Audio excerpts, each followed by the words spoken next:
pardon, chère Excellence Mamadi Doumbouya, cher, j'arrive chez vous. Je dois venir faire, puisque maintenant, il faut sortir des transitions. Il faut la République. Pour que la République soit au Gabon, ce n'est pas la France qui va venir nous dire comment on fait la République ou en Afrique. Ce sont les Africains eux-mêmes. Nous sommes Africains, nous sommes vos enfants. Vous nous avez envoyés à l'école. Pas pour prendre les connaissances et pour mettre ça dans les bibliothèques de nos bureaux ou dans les tiroirs, pour mettre ça en exergue, pour que ça fonctionne comme ça fonctionne aussi chez les autres.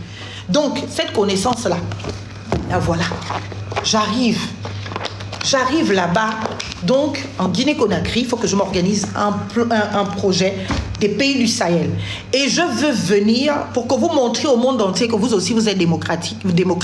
Que oui, puisque l'Union africaine a décidé qu'on peut faire un coup d'État et être démocrate. Donc, vous aussi, vous êtes parfaitement démocrate, Coco. Donc, je vais venir, Son Excellence. J'espère que vous me recevrez. En tout cas, je sais que vous allez me recevoir, puisque, bien évidemment, c'était déjà de propositions. J'arrive. Excellence Mamadi Doumbouya, j'arrive en Guinée-Conakry. Je vais venir faire une conférence sur la présentation de mon livre « La République, c'est moi ». Sur les valeurs de la République, la démocratie. Oui, vous pouvez avoir fait un coup d'État et devenir le plus grand démocrate qui soit. C'est l'Union africaine qui a décidé ça, c'est pas moi. Donc j'arrive, hein. Ce livre, voilà, on va faire des conférences là-bas. Si vous voulez même, je peux essayer de convaincre le meilleur homme politique gabonais de venir faire aussi conférence là-bas. Monsieur Alain-Claude Bilibizou, je vais essayer, je ne garantis rien. Donc il faut d'abord, tous mes amis là, les Guinéens, il faut venir. Vous me recontactez, vous m'écrivez. Nous devons organiser les conférences d'état de droit. Nous n'avons plus de leçons à recevoir de qui que ce soit. De toute façon, l'Afrique va se développer, va se consolider de démocratie par le travail des Africains eux-mêmes. Pour l'instant, le livre n'est pas disponible sur Amazon. Mais comme j'ai déjà le temps pour m'occuper de mes projets personnels, vu que le Gabon n'est plus en transition, on a fini d'essayer d'éteindre le feu et qu'on est devenu maintenant, on est dans le retour à l'ordre constitutionnel.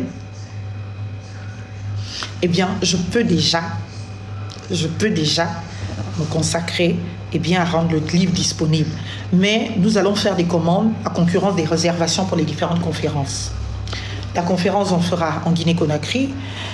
Cher Assimi Goïta, cher président, c'est celui-là seulement qui a trop souffert dans mes mains. Il a trop souffert dans mes mains.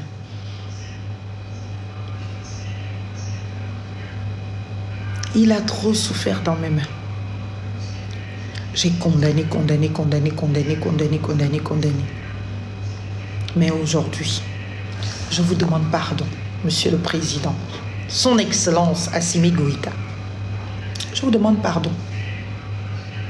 Je ne suis que votre sœur, très idéaliste, qui a cru que, pénaliste que je suis, quand on dit que ça c'est un crime, c'est qu'on condamne. Mais l'Union africaine dit qu'il y a des crimes qui sont jolis, il y a des crimes qui sont blanchissables, il y a des crimes qui sont valorisables. C'est selon le criminel. On regarde à la tête du criminel, est-ce qu'on peut enjoliver, sublimer un crime?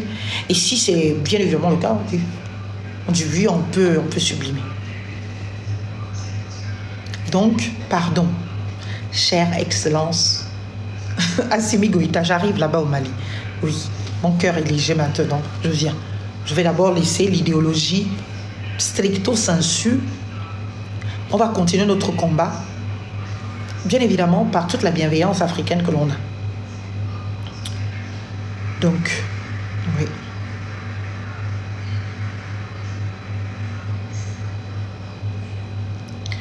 Vous savez, il y a ce que l'on appelle le récit des vainqueurs. Je voudrais donc aussi demander pardon au président Ibrahim Traoré, parce que lui aussi, on a tapé fort sur lui. Hein. Ça, c'est notre jeune frère du Burkina Faso. Le pays des hommes intègres. Ah!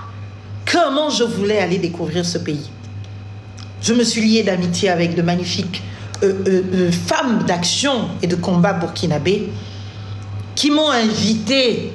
J'ai dit cocotte, pays où il y a un coup d'État, moi je ne viens pas dedans. Sans savoir que moi-même, je serai citoyenne de pays de coup d'État. Il ne faut pas se moquer des autres hein, quand tu n'as pas arrêté de vivre. Donc, mon cœur léger, je suis disposée à venir Donc, je viendrai vous voir au Burkina Faso, je viendrai vous voir en Guinée-Conakry, je viendrai vous voir au Mali. On va écrire une belle histoire de notre Afrique. Une Afrique que nous voulons forte, consolidée dans ses valeurs, consolidée dans la démocratie, consolidée dans, bien évidemment, ces idéaux qui peinent encore à se matérialiser, à se confirmer.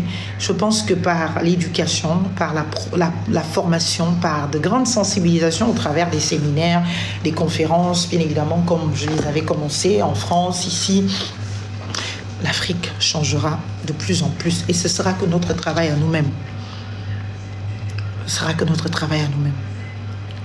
La France a agi dans le blanchiment, et bien du coup l'État au Gabon. Encore que, souverainiste que je suis, je ne condamne pas ce qu'a fait la France.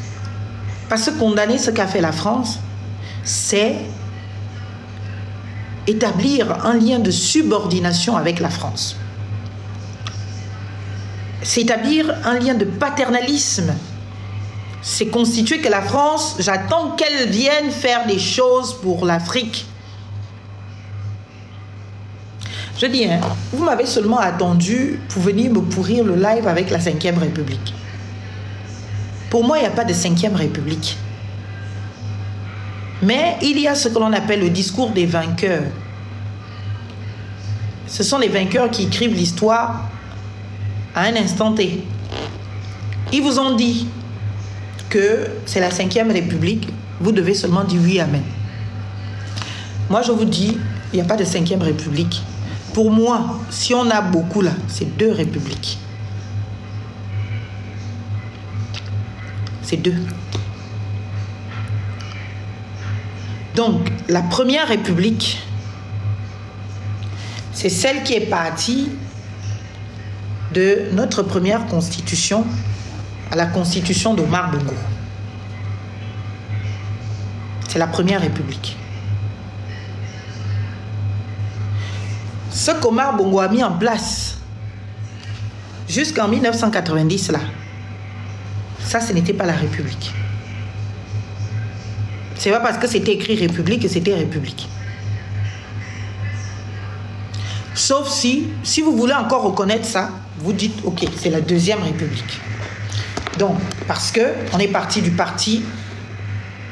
du multipartisme au parti unique. C'est un changement important qui n'est pas exclusif parce qu'en réalité, pour parler d'une 2e République, il faut changer les valeurs de la République, il faut changer les critères de la République, il faut changer les principes de la République.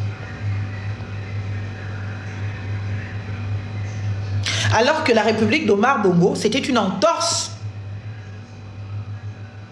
à la souveraineté, à l'un des principes de la République. Donc, on peut considérer, philosophiquement, on peut analyser comme ça. Mais en réalité, non. Donc, si on veut consacrer le nombre de républiques, parce qu'on veut tellement, nous sommes à la 3e. Celle, la nouvelle là, si c'est une nouvelle, oui, c'est la 3e République. C'est pas la 5e. Sinon, on n'a été que dans une seule République. Elle n'a pas changé. C'est-à-dire même celle-là, la nouvelle constitution, c'est la même République. Parce que pour parler de changement de république, il faut changer les principes. Il faut changer les critères. Il faut changer les valeurs. C'est ce qui détermine le passage d'une première république à une 2e république. Et c'est par ces principes, ces valeurs que l'on détermine les différents pouvoirs. Ça, ce sont les délires de M. Rosatanga. Parce que M. Rosatanga m'a enseigné en 3e année, Sciences Po. Il était déjà dans ses délires de vouloir imposer à tous ses collègues juristes, je crois que lui, il est surtout sociologue, l'idée d'une classification des différentes républiques. En fait, il a fait des travaux dessus où il disait qu'il y a eu une première république par simple changement de président. Ce n'est pas un élément déterminant dans la considération d'un changement de république. Il faut que la République ait changé de nature. Et pour changer de nature, il faut changer de valeur, il faut changer de principe, il faut changer de critères. Les critères de la République gabonaise, c'est une République une, indivisible, laïque, sociale,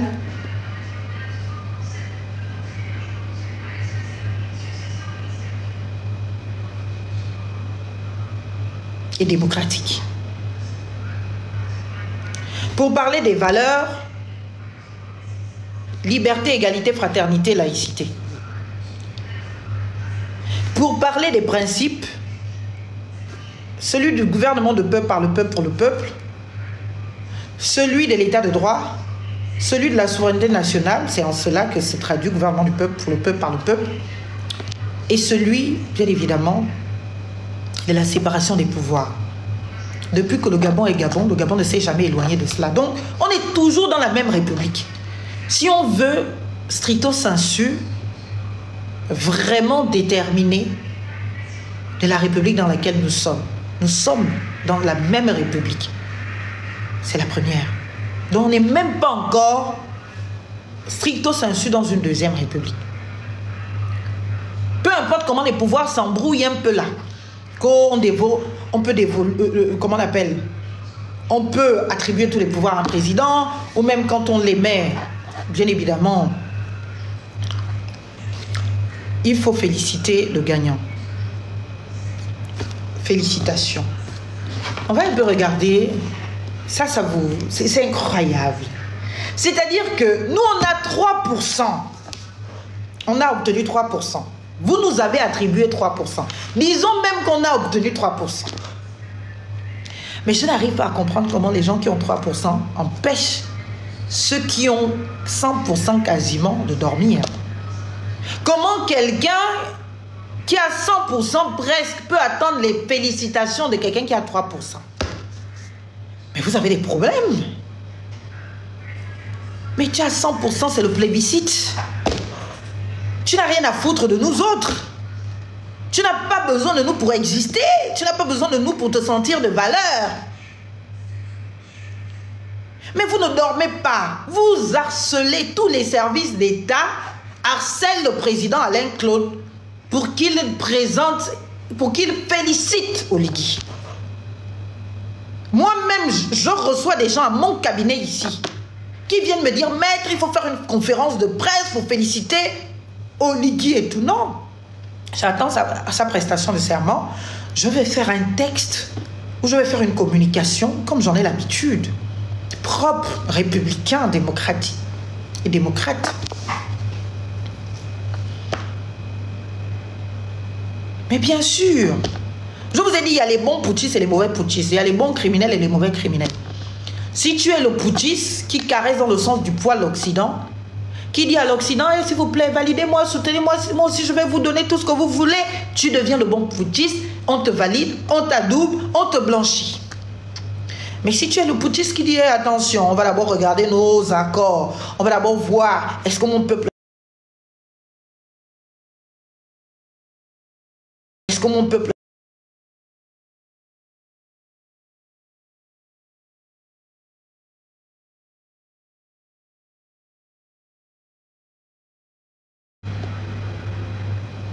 Non, ça n'a rien à voir avec le politiquement correct, Coco. Le politiquement correct voudrait ce que l'on a fait. On a souhaité bonne chance. Vous savez, ce que va gouverner et diriger demain M. Brice Clotaire Oligui Nguema, c'est le Gabon. Et le Gabon, c'est notre pays. Il vous appartient autant qu'il nous appartient à nous. Et on ne peut pas souhaiter le malheur du Gabon. En tout cas, quand on est patriote,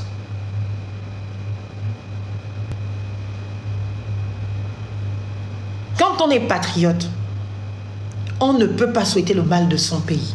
C'est pour cela que nous avons souhaité bonne chance au président Oligui Nguema. Nous ne le félicitons pas.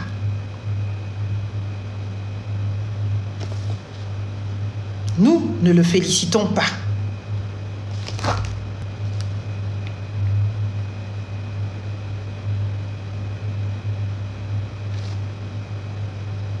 Nous ne le félicitons pas, mais on ne peut pas souhaiter le le mal de son pays. Donc c'est pour cela que nous lui souhaitons bonne chance, beaucoup de courage. C'est notre bien le plus précieux qu'il va devoir gérer. L'élection est derrière nous. Notre température est à 37. Nous sommes démocrates. Le peuple gabonais a choisi. À quasiment à 100%. Vous voulez qu'on fasse quoi? Qu'on pleure, qu'on intente des procès sans fin? Pour mes convictions personnelles, moi je peux continuer à intenter des procès. Ça n'a rien à voir avec une action politique, ça a à voir avec une action de citoyenne qui connaît ses droits et qui veut l'état de droit et qui veut que l'ordre public soit respecté, que ce soit dans l'ordre international, à l'ordre national ou l'ordre international. Mais ça n'a rien à voir avec une action politique. L'action politique est finie pour nous en ce qui concerne l'élection présidentielle. Il faut être honnête, Oligui Nguema a été élu. Même s'il s'est attribué un score à la soviétique, par le truchement de la fraude. J'ai vu la fraude. Ils ont fraudé, ils ont même fait pire que le PDG.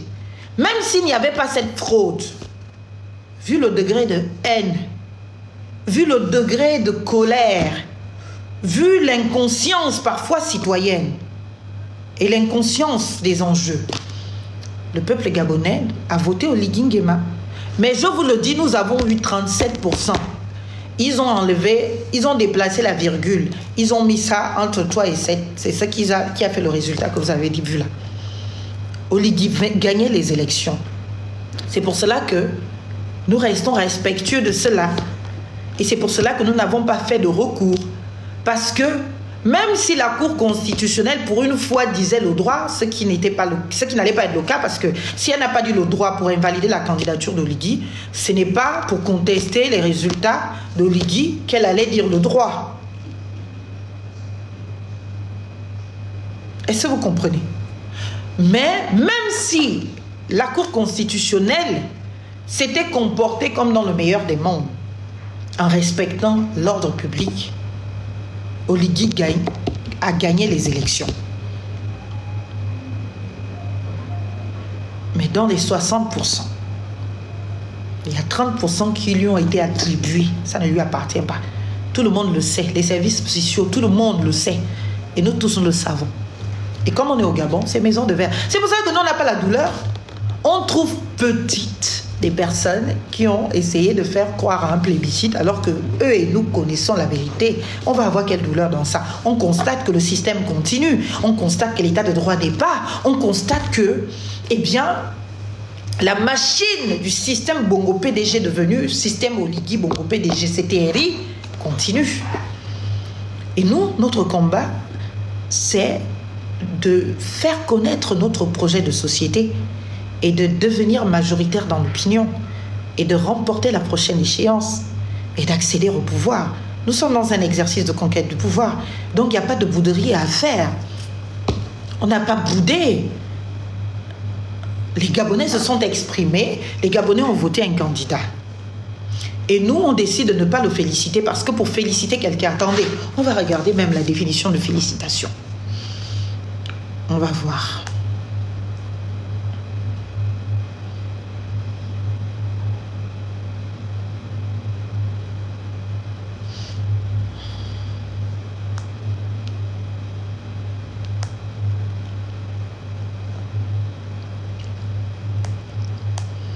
Je vais vous dire, on va regarder ensemble, définition, félicitations. Mais cette histoire, ça franchement, je ne comprends pas. Vous attendez les félicitations des 3% pour donner une valeur à vos 100% ici. Je ne comprends pas ça. Alors, ceux qui lisent l'avenir là, oh, ton copain ne sera jamais présent. D'abord, c'est pas mon copain. C'est pas mon copain du tout. C'est mon président. D'accord? Rectification. Alors, on a dit félicitations. Vous avez dit que les Gabonais ne l'écouteront jamais. Vous avez dit qu'il ne doit pas parler. Il a parlé. Personne ne veut l'écouter. Les gens l'ont écouté. Personne ne peut le voter. C'est-à-dire que malgré tout ce que vous avez fait, tricher, mentir, le mec, vous êtes quand même arrivé à la conclusion selon laquelle il y a 20 000 Gabonais qui ont voté pour lui. Et ça ne vous parle pas. En 2 semaines de campagne, s'il a pu rallier 20 000 Gabonais en 7 ans, vous imaginez, 20 000 Gabonais en 2 semaines. Essayez de voir combien de Gabonais peuvent rallier la cause en 7 années.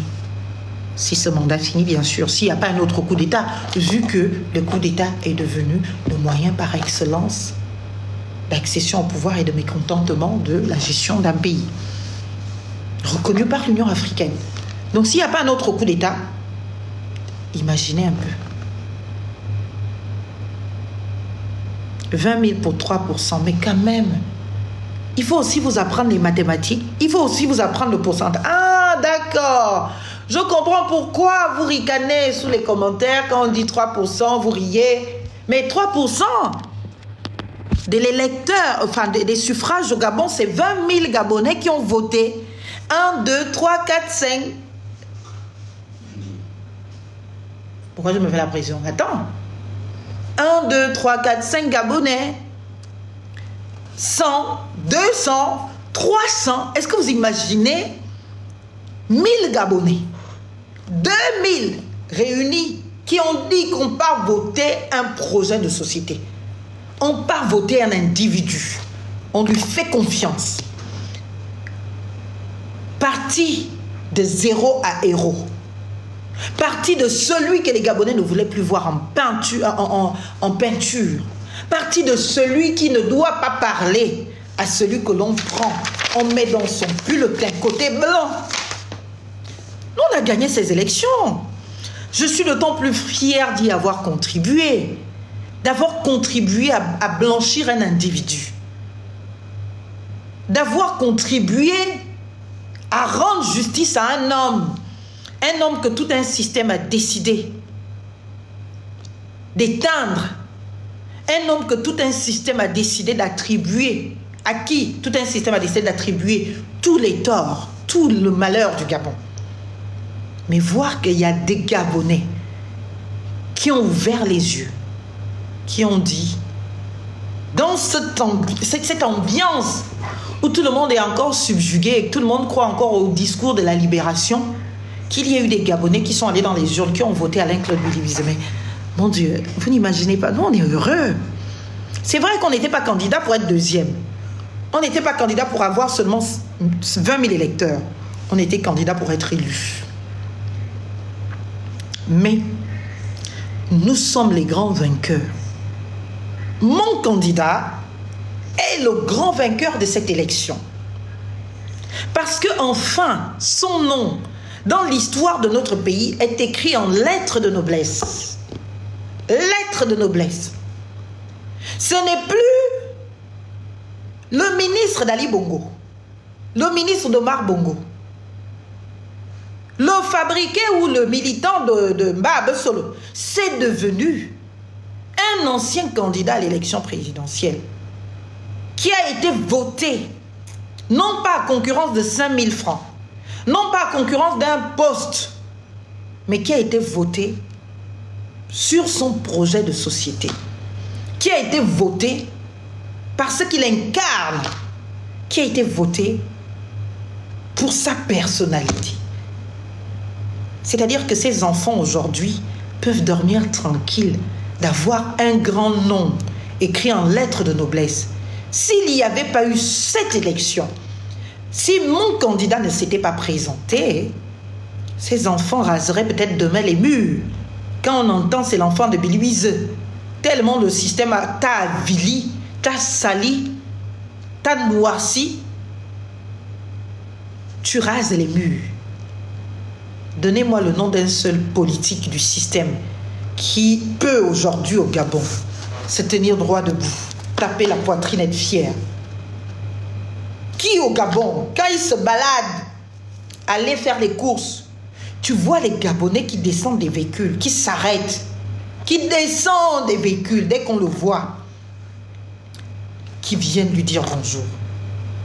Je suis très fier de vous. Ma famille et moi, nous vous avons voté. Nous sommes heureux d'avoir des compatriotes comme vous. Vous ne pouvez pas comprendre notre bonheur. C'est pour cela que vous ne comprenez pas. Quand Quand vous nous voyez trinquer là au champagne, on est heureux. Vous pensez qu'on a la douleur? On va avoir la douleur de quoi? On est heureux. On est heureux, chers compatriotes. Tenez-vous bien. On a réalisé une belle promesse démocratique. Nos compatriotes nous font confiance. Nos compatriotes nous traitent avec beaucoup d'honneur et d'égard. Quand moi, Marlène Fabienne et Soleil Fontam, j'arrive quelque part aujourd'hui, on m'accueille avec des honneurs, avec beaucoup de respect. Il y a toujours des discours assez dithyrambiques, mais juste à mon égard. Quand on voit Alain Claude dans la rue au Gabon aujourd'hui, les gens s'arrêtent. C'est-à-dire que même là, par exemple aujourd'hui, il était au bureau. Il est venu faire un coucou à sa préférée. Quand il descend, il passe par là, Marlène, t'es au bureau? Oui, ok, je viens te faire un coucou. Et il est venu me faire un petit coucou au bureau. Quand il descend de son véhicule, tous ceux qui passent devant mon immeuble là, lui au marché de lui, s'arrêtent pour venir dire bonjour, avec respect. Est-ce que vous comprenez? Et ça n'a pas de prix. Et ça, c'est l'héritage, le plus bel héritage que vous pouvez offrir à vos enfants. L'héritage, ce n'est pas l'argent. Il y a beaucoup qui ont été du système, qui sont toujours du système, qui rase les murs. Dont les enfants ne pourront pas taper la poitrine comme ça pour dire que mon père, ça a été un homme vrai dans ce pays. Mais Alain Claude, ses enfants, dans ce pays, peuvent maintenant taper la poitrine d'être les enfants d'un digne fils du Gabon, du meilleur homme politique que notre pays n'ait jamais eu. Du meilleur, du plus brillant homme politique, charismatique, fin, intelligent, brillant, classe, la noblesse incarnée. Et moi, je suis fière de le connaître. Je suis fière d'être à ses côtés. Je suis fière d'être avec lui. Parce que oui, il a tellement de valeur.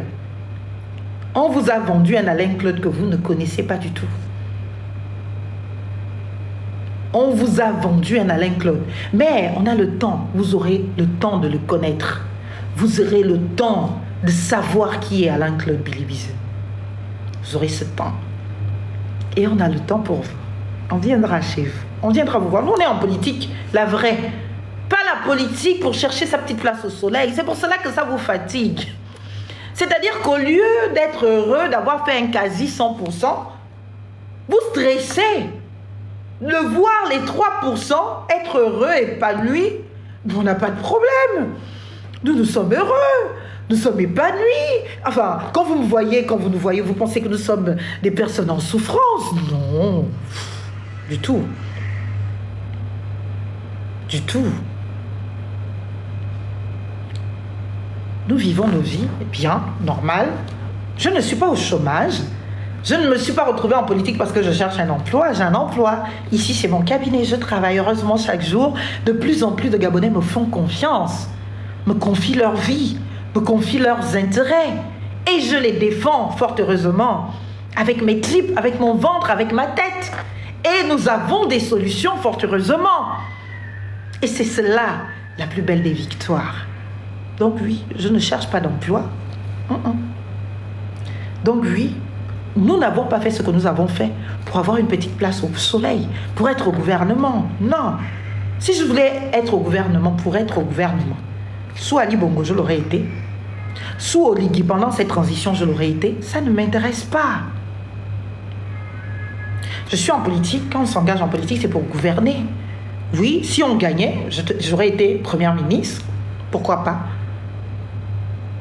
J'aurais été au gouvernement. J'aurais eu un vrai portefeuille ministériel. On aurait fait de la vraie politique. Mais nous n'avons pas gagné. Il faut respecter le jeu démocratique. Que ceux qui ont gagné gèrent. Ça ne veut pas dire qu'on boude. Ça ne veut pas dire qu'on n'aime pas notre pays. Il faut changer maintenant de manière de faire de la politique. On n'est pas opposant pour faire ami-ami avec ceux qui sont au pouvoir ou pour dire partageons le gâteau. On est opposant parce que on a une manière de voir la gouvernance de son pays. Et on veut la mettre en pratique. Mais pour cela, on va demander aux Gabonais de nous faire confiance pour que nous puissions mettre en place notre projet de société, notre manière de voir la gouvernance d'un pays, notre manière de concevoir l'humanité, notre manière de prendre soin de nos enfants, de nos compatriotes.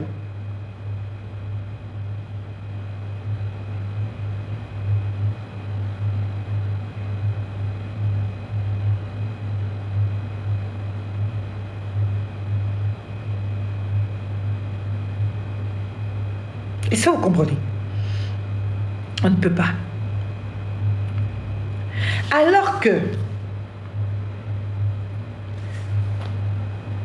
le jeu démocratique voudrait que celui qui a perdu accepte qu'il a perdu.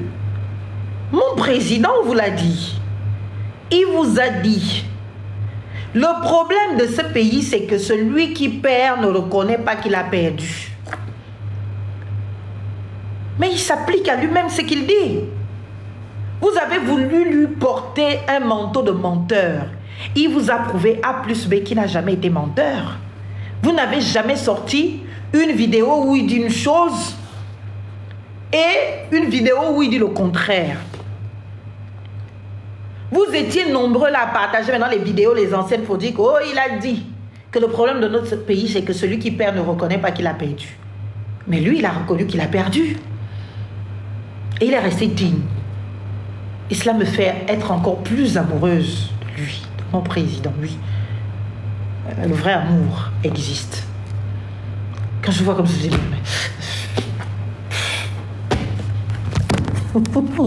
Non, monsieur le président, I'm in love with you. I'm in love with you. C'est trop beau de voir un homme avoir une colonne vertébrale. Il n'y a rien de plus admiratif que cela. Il n'y a rien de plus séduisant que cela. Il n'y a rien de plus attractif que cela.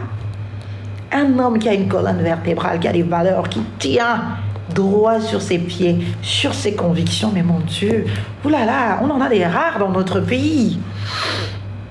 Et quand on en a, il faut en être fier. On va partager, t'inquiète. C'est le crush national, le plus beau des hommes politiques gabonais, le plus charismatique, le plus brillant, le plus intellectuel. Quand on a l'opportunité de les avoir, quand on a l'opportunité de l'avoir, pourquoi est-ce que on va aller chercher à voir ailleurs? On n'a pas à aller voir ailleurs, nous on a tout.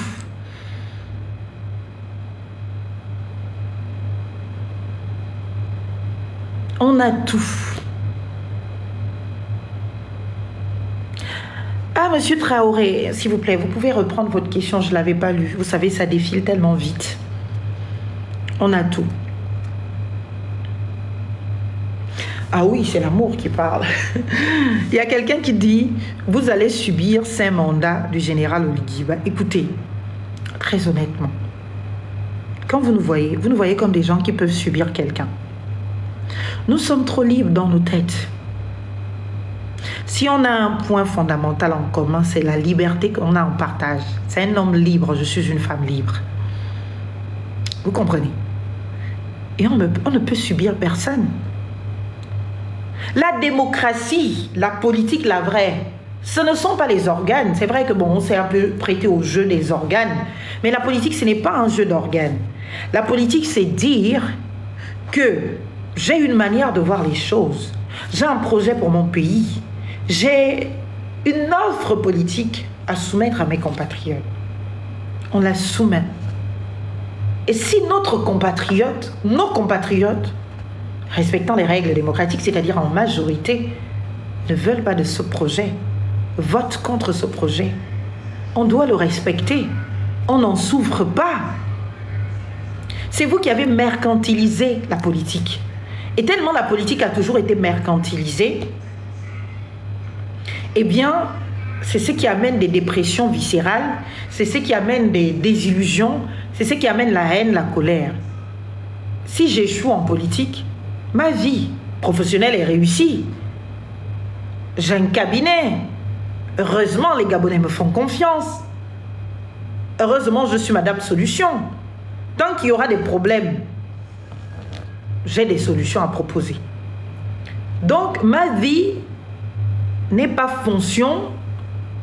Oh là là, ça commence à déconner.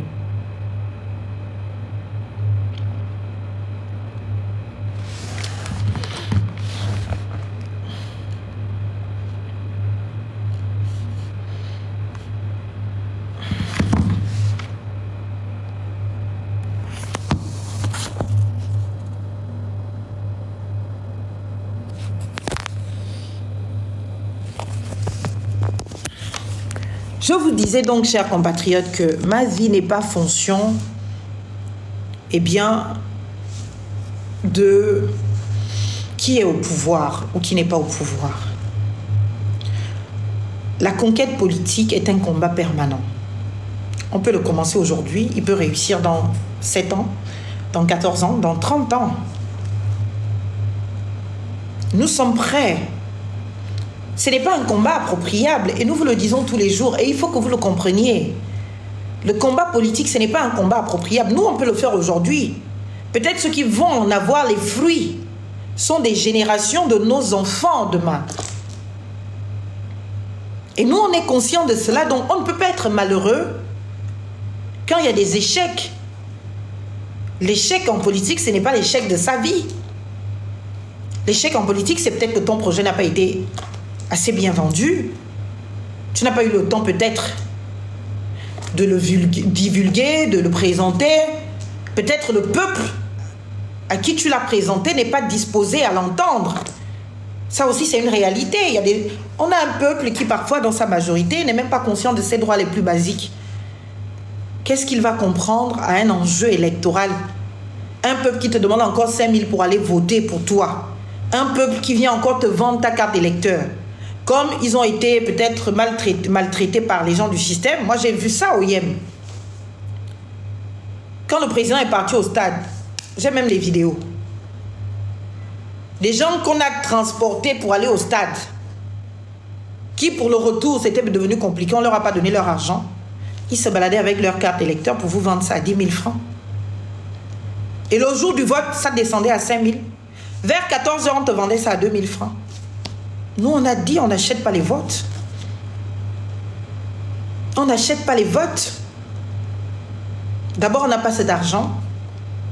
En plus, on n'y croit pas. Donc, on continue d'être au service du pays. Ce que je fais là, c'est être au service du pays. Mon travail, c'est être au service du pays.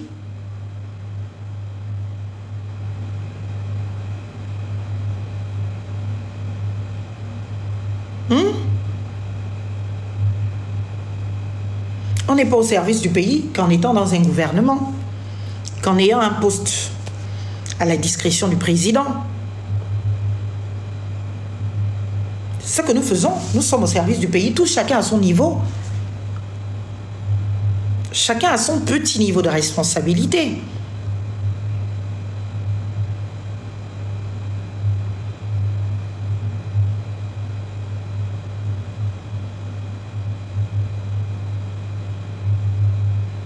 Ce n'est pas qu'au gouvernement.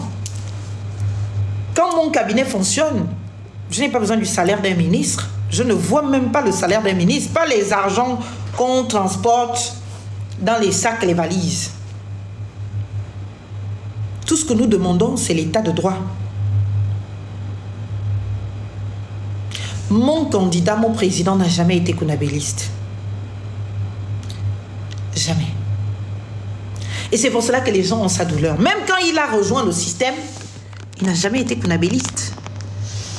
Vous n'avez jamais vu ce monsieur être dans les réunions de famille, des PDG, des machins et tout, aller faire... Non.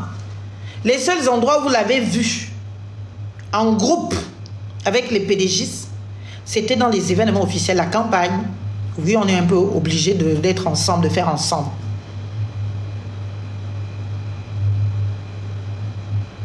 Mais il est toujours resté droit dans ses bottes, dans son coin, avec sa petite famille, faisant son travail. Partout où il est passé, demander à ses collaborateurs. J'ai eu un monsieur aujourd'hui à mon bureau qui m'a raconté une histoire extraordinaire à l'avantage de notre candidat. Qui me racontait que bon, moi j'ai fait campagne contre votre candidat, mais je sais que en tant que responsable public, toute partisanerie retirée, Monsieur Alain-Claude Biliviseux est un homme, c'est un grand patriote et c'est un grand responsable, comme on en a des rares dans ce pays. Il me racontait que quand Alain-Claude, le président, était ministre des Affaires étrangères, il l'a aidé alors qu'ils ne se connaissaient pas. Pour M. Alain-Claude, il faisait son travail. Et il n'a jamais eu à lui redemander ou demander quoi que ce soit. La petite histoire, c'est que la personne avait un enfant en France qui était allé avant le bac. Une fois le bac obtenu, devenu étudiant, en tant que Gabonais, l'enfant n'a pas, bien évidemment, de visa étudiant qui lui permet donc de s'inscrire à l'université et de poursuivre ses études. Et donc, une expulsion est ordonnée contre cet enfant. Et un défaut d'inscription justement à l'université. Le père est allé au ministère des Affaires étrangères pour informer de la situation et pour savoir que faire. Avec beaucoup de bol, au secrétariat, pendant qu'il parlait avec la secrétaire, arrive le président Alain-Claude, qui donc était ministre des Affaires étrangères. Et qui tout de suite trouve le monsieur, lui dit bonjour, comment puis-je vous aider? Le monsieur expose son problème. En 246, le président, à l'époque, ministre des Affaires étrangères, a appelé le consul général, a donné les coordonnées de l'enfant, a pris tout. C'est-à-dire, c'est l'État gabonais, pas la personne d'Alain-Claude. L'État a organisé le rapatriement de l'enfant au Gabon. En un temps record, une fois l'enfant sur le territoire gabonais, l'État s'est engagé de lui faire tout ce qu'il fallait avec Campus France, au travers des services du ministère des Affaires étrangères, et visa. Et dans un laps de temps, quasiment en 48 heures, l'enfant de ce monsieur est parti dans l'avion automatiquement pour être régulièrement maintenant en France. J'en parle là, je ne sais pas si le président va tomber sur la vidéo, lui-même peut-être il s'en souvient pas. Mais le monsieur me l'a partagé. Pourtant,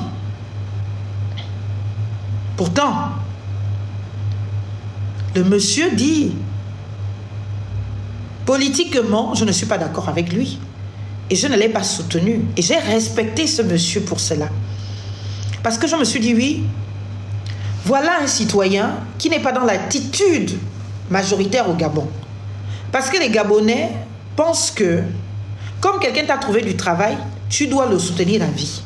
Alors qu'il ne t'a pas trouvé du travail dans son entreprise, hein, parfois. C'est dans l'administration publique.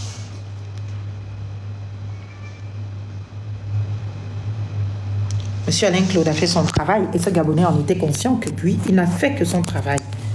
Mais ce Gabonais a gardé en mémoire que Monsieur Alain-Claude a fait un excellent travail, d'une célérité absolument magnifique. Et il était heureux d'avoir un ministre des Affaires étrangères aussi réactif, aussi proche de ses populations, aussi influent pour trouver en 2-4-6 les solutions pour un Gabonais qui pouvait voir son année scolaire absolument détruite, son projet d'études absolument détruit. Et je le dis toujours, ceux qui vont bénéficier de qui a été et qui est Alain-Claude Biliviseux dans ce pays, ce sont ses enfants. Le plus bel héritage que l'on peut donner à ses enfants, c'est ce qu'on a été avec les autres, ce qu'on a été parmi les autres. Parce que c'est un témoignage qui restera toujours porté et qui rendra fière votre progéniture. Moi, je le dis, la première des victoires de mon candidat, c'est d'avoir donné un nom à ses enfants, Alain-Claude Bilibizeu. Tous ceux qui s'appellent Bilibizeu là, leur nom est inscrit en lettres de noblesse dans l'histoire de notre pays.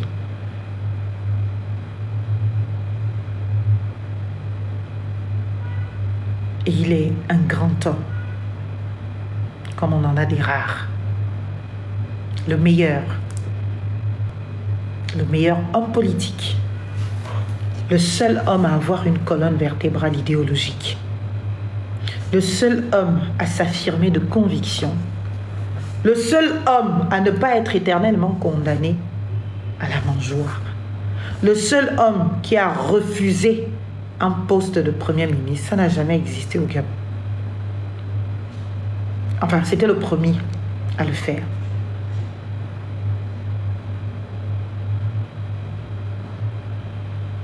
Et son expertise, il doit la mettre au profit de tout le monde.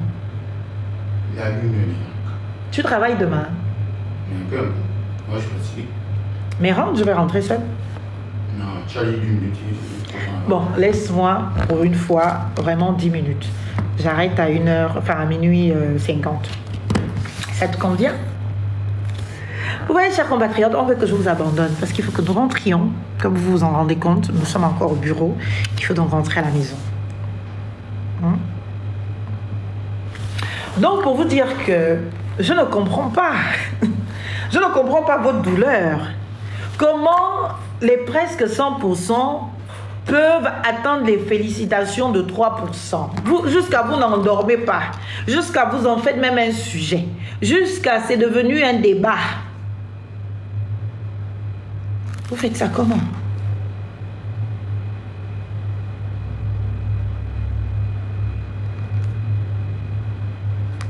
Jusqu'à c'est devenu un débat.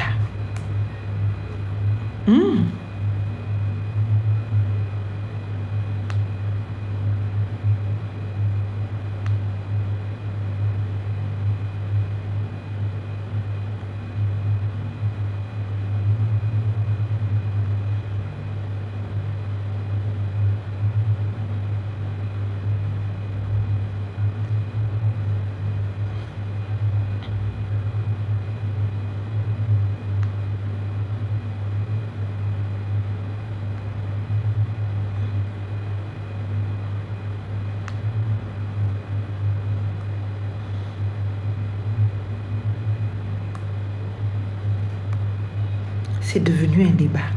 Je vous lis dans les commentaires. Non, monsieur Alain-Claude, il doit féliciter. Mais féliciter pourquoi? Congratulations for what? Tell me. Félicitations. Pourquoi? On ne félicite pas un tricheur. On ne félicite pas celui qui ne respecte pas les règles du jeu. On ne félicite pas celui qui s'est accaparé tous les moyens d'État pour faire sa campagne, qui utilise les avions militaires, les avions de la GR pour aller faire sa campagne. On va le féliciter pourquoi? Il n'a pas respecté les règles du jeu. On ne félicite pas celui dont la candidature était illégale et qui s'est quand même maintenu par force.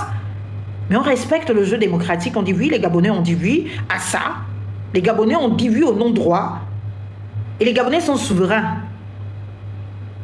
Donc, que les Gabonais aient dit oui au non-droit, c'est une chose. Et que nous nous en arrivions à complimenter le non-droit, c'est autre chose quand même. On ne peut pas combattre le non-droit. On a combattu la Constitution qui est venue inventer une légalité, une régularité au président Brice Clotaire Oligui Nguema. On l'a dénoncé, on l'a combattu. Et on était candidat pour ça. On a dit, si nous, on arrive au pouvoir, on fait tomber cette constitution. C'était clair. Ça, c'est la première chose. La deuxième chose, c'est le code électoral. Nous l'avons combattu tout aussi. Ils l'ont imposé. Bah, si les règles ont été violées, le statut des militaires violé, toutes les règles violées, et vous voulez qu'on félicite, pourquoi non? Félicitations, compliment que l'on adresse à quelqu'un à propos de ce qui lui arrive d'heureux. Nous, on ne veut pas complimenter ce qui arrive à Oligui. On n'a pas de compliment à faire. On a la République à respecter parce que nous l'appelons de tous nos voeux. Et le jeu républicain et démocratique voudrait que l'on dise félicitations. Quand on sait que les règles ont été respectées.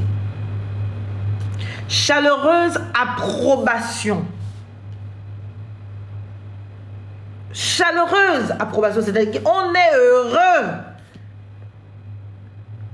de t'approuver. On t'adoube. Nous, on ne peut pas adouber ce qu'on a condamné, ce qu'on a combattu. De la conduite, du mérite de quelqu'un.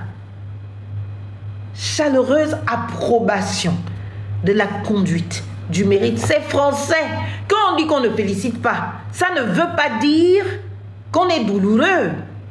Ça ne veut pas dire qu'on a une particulière, je ne sais pas, bouderie à exprimer.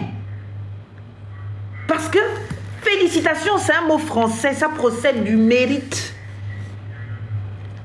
Ça procède d'une bonne conduite. Et une conduite que l'on approuve. Un mérite que l'on approuve. Il n'y a point de mérite dans une candidature illégale. Il n'y a point de mérite dans une constitution imposée. Il n'y a point de mérite dans un code électoral imposé. Donc, si les règles du jeu ont été biaisées, on prend acte du résultat parce qu'on ne peut pas combattre la volonté générale qui accepte le non-droit, qui est majoritaire. Et comme nous sommes patriotes, et comme on veut du bien de notre pays, nous souhaitons bonne chance à notre président. Parce que oui, même si nous ne l'avons pas élu, même si nous l'avons combattu, dès qu'il va prêter serment demain, même si le serment en question sera tout aussi illégal, même si je dis pour ma propre santé psychologique, j'évite les débats de droit sur ce qui se passe au Gabon actuellement. Vous comprenez? Parce que si je rentre dans les débats de droit, je peux tomber dans des difficultés psychologiques énormes qui vont me condamner, bien évidemment. Mais bien sûr, c'est notre président, il sera notre président. Mais franchement, vous nous prenez pour qui, les gars? Vous nous prenez pour les boudeurs? Vous nous prenez pour des plaisantins? Vous nous prenez pour des dénialistes? Nous ne sommes pas du dénialisme. Nous ne sommes pas des dénialistes.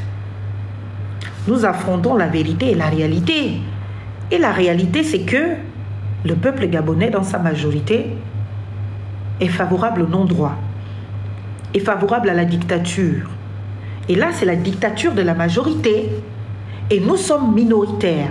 Et notre combat aujourd'hui, c'est de faire en sorte que nos idées soient majoritaires, que ces idées soient partagées par le plus grand nombre de nos compatriotes.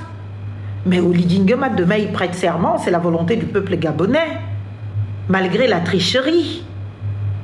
Et donc, le peuple gabonais, il faut le reconnaître, a décidé de faire de ce monsieur-là, qui qu'il soit médiocre, qu'il soit chien, qui qu'il soit, le peuple l'a choisi. Et il faut respecter, quand on fait de la politique, on respecte le choix du peuple. On ne rentre pas en guerre contre son peuple. On va pour amener ce peuple-là à comprendre le bien fondé de sa position, le bien fondé de son projet de société. Et ce peuple-là, qui a plébiscité Oligui hier, peut être celui qui le rejette demain. Personne n'est propriétaire du peuple. Personne.